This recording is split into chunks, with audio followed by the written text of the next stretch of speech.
Guys, good morning. Si Michang naman ang nilabas ko. Ang batang American Jean. Oh, blue eyes eh. Si Hiro kong pinasok ko na. Si Michang naman na siya. Kawawa eh. Nasa loob lang siya. Kawawa. Tingin sa mong kuy. Di ko ipakita kuy. Baka kainin niya eh. Pero patingin ko. Gusto naman niya. Gusto naman makita ng kuy. Pero Michang kita. Ay, kuway. Ipasyal ko siya dito sa labas. Kawawa eh.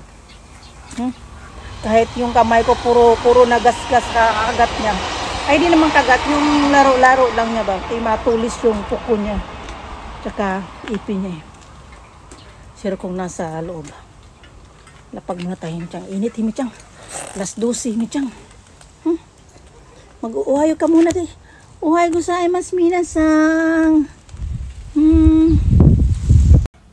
Guys, ipasok ko na. Ang init eh. Tingin siya sa bintana oh. Alam niya ang ano niya eh. Tambayan niya. Tingin siya, papasok na daw siya. Nay Michang.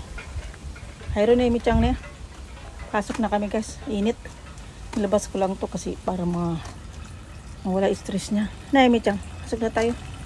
Ito yung mga kuy mo Michang. Yung mga kuy mo. Mga kapatid mo.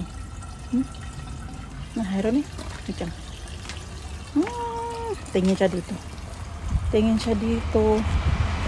Michang, may train. Michang. May train dumaan. Thank you for watching ka muna. Thank you for watching guys. Bye. Just update lang po. Kasi wala na po kami vlog. Busy po ang mami ko. Kaya story na lang tayo. Bye-bye na, bye-bye. Wala makaisip, Michang, eh. Si Rukong, atamay ina, Rukong. Kakachang pamagod siya. Baby pa siya. 3 years old pa siya. Nay, Michang. Kiss mami. Sumitay daw. Bye, guys. Thank you for watching. Bye.